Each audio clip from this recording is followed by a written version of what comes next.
అలా నేను మీ సిఎస్ రావు. అమెరికా అధ్యక్షుడు ట్రంప్ ఏదైనా ముందు చూపుతోటి ఉంటూ ఉంటారు ఆయన. అంతేకాదు సంచలనాలు సృష్టించాలనుకుంటూ ఉంటారు. బేసికల్గా బిజినెస్ మ్యాన్, రియల్ ఎస్టేట్ వ్యాపారి. ఆయన థాట్స్ కూడా అంత బిజినెస్ పరంగా ఉంటాయి. అయితే ఆయన గురించి చెప్పేటువంటి వాళ్ళు ఏంటంటే యుద్ధాలకి వెళ్ళడు, అతను ఆలోచన సరళంతా కూడా వ్యాపార సరళిలోనే ఉంటుంది. సో యుద్ధాలకి వ్యతిరేకి అని అంటుంటారు. కానీ అమెరికా పరిస్థితి చూస్తూ ఉంటే అన్ని దేశాలకి, మిత్ర దేశాలకి, శత్రు దేశాలకి అన్నిటికీ వ్యతిరేకమైంది. ఇప్పుడు శత్రు దేశాలు ఎలాగో శత్రువులుగానే ఉంటాయి, బట్ మిత్ర దేశాలు కూడా కొలంబియా కానీ, కెనడా కానీ, మెక్సికో కానీ, ఇలా చుట్టుపక్కల ఉన్నటువంటి దేశాలు, గ్రీన్లాండ్, పనామా, ఇవన్నీ కూడా అన్ని ప్రాంతాలని వ్యతిరేకత చేసుకుంటూ ఉన్నాడు ఆయన చుట్టుపక్కల అన్నిటిని కూడా.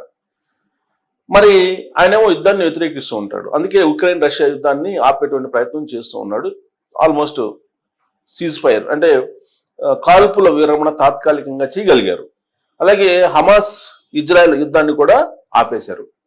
మరి యుద్ధం వస్తే సురక్షితంగా ఉండడానికి దాదాపుగా కొన్ని కోట్ల రూపాయలు ఖర్చు పెట్టి, కొన్ని కోట్ల డాలర్లు ఖర్చు పెట్టి బంకర్లను ఎందుకు కట్టించుకుంటున్నాడు, బంకర్లను ఎందుకు ఏర్పాటు చేసుకుంటున్నాడు ట్రంప్ అనేది ఒక పెద్ద చర్చ ఇప్పుడు అంతర్జాతీయంగా. గతంలో మనం బిన్ లాడెన్ చూసాం, సద్దాం హుసేన్ చూసాం.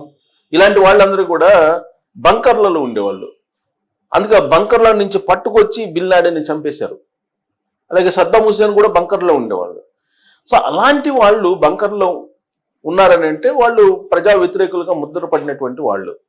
అలాగే ఉగ్రవాద సంస్థలకి ప్రత్యక్షంగానో పరోక్షంగానో మద్దతు పలికే వాళ్ళు, వాళ్ళకి యుద్ధ భయం ఉంటుంది లేదా శత్రువుల ద్వారా భయం ఉంటుంది. కాబట్టి వాళ్ళు అండర్ గ్రౌండ్లో ఉంటారు. అది ఓకే.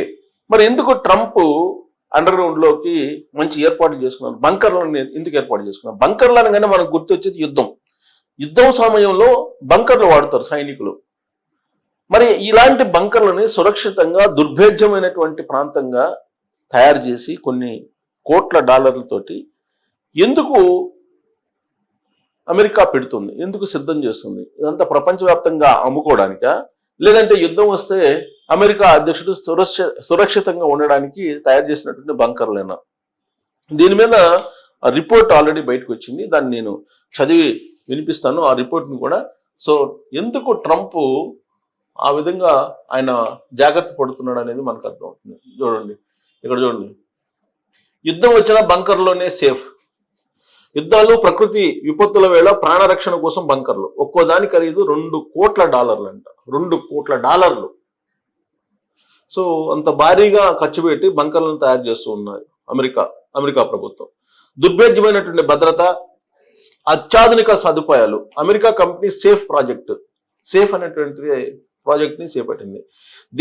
దేశాల మధ్య యుద్ధాలు జరిగినప్పుడు, ప్రకృతి ప్రకోపించి భారీ విపత్తులు సంభవించినప్పుడు ఎవరి ప్రాణాలకు గ్యారంటీ ఉండదు. సరిగ్గా ఇదే పాయింట్ను పట్టుకుని ఓ అమెరికా కంపెనీ కొత్త వ్యాపారాన్ని మొదలుపెట్టింది.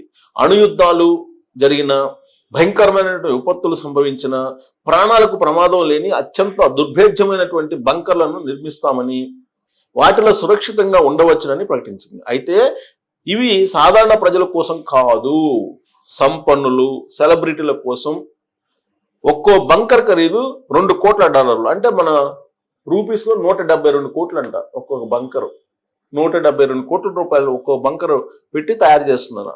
ఈ బంకర్లలో అమెరికా అధ్యక్ష భవనం వైట్ హౌస్ కు ఉన్నంతటి రక్షణ ఉంటుందని సదరు company strategically armed fortified environments safe అన్నమాట చెప్తుంది. అమెరికాలోని 50 నగరాలతో పాటు ప్రపంచవ్యాప్తంగా 1000 ప్రాంతాల్లో ఈ అత్యాధునిక లగ్జరీ బంకర్లను నిర్మించబోతున్నామని ప్రకటించింది. ఈ ప్రాజెక్టుకు ఏరి అని పేరు పెట్టింది.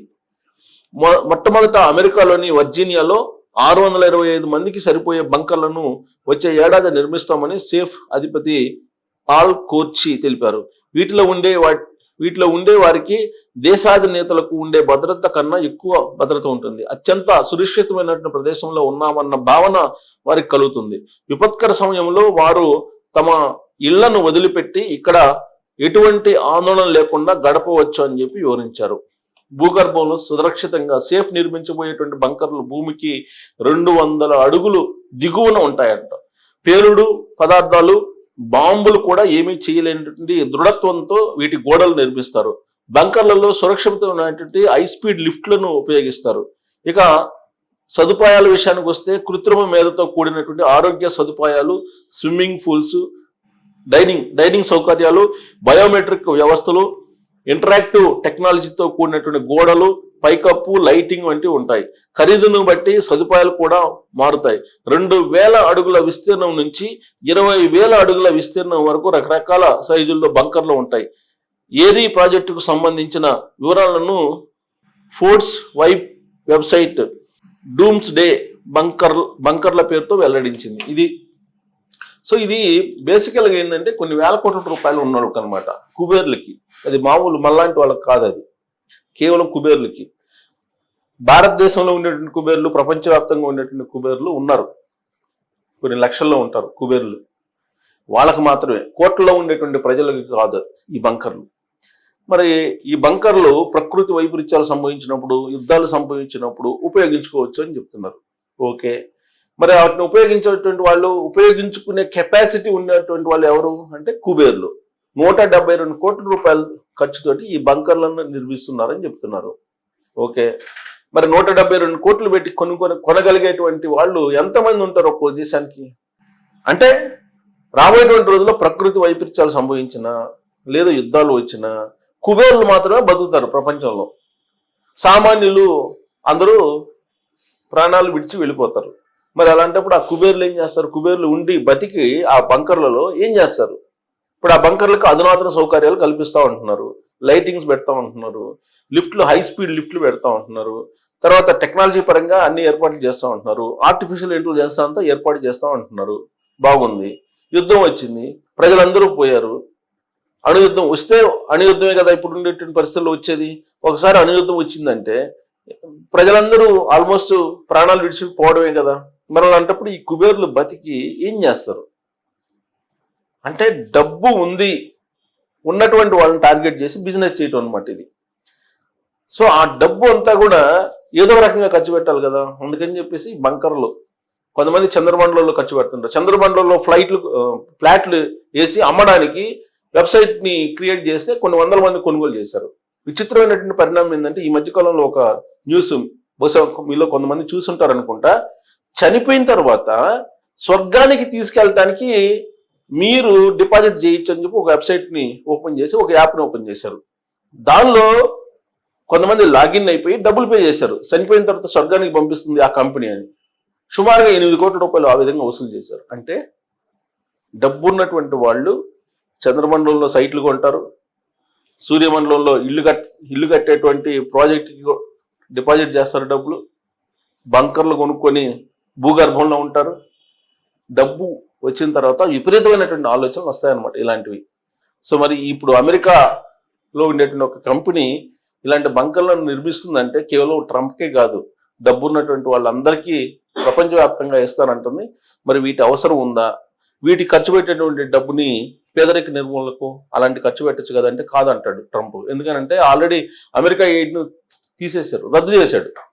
ఇక నా పేద దేశాలకు ఇచ్చేటువంటి పరిస్థితి ఉండదు. మొత్తం అమెరికా ట్యాక్స్ అంతా అమెరికాకి ఉండాలి అనేటువంటి కాన్సెప్ట్లో ఆయన వెళ్తూ ఉన్నారు. మరి ఈ బంకర్ల గొడవ ఏంటి, బంకర్లు అవసరమా అనే దాని మీద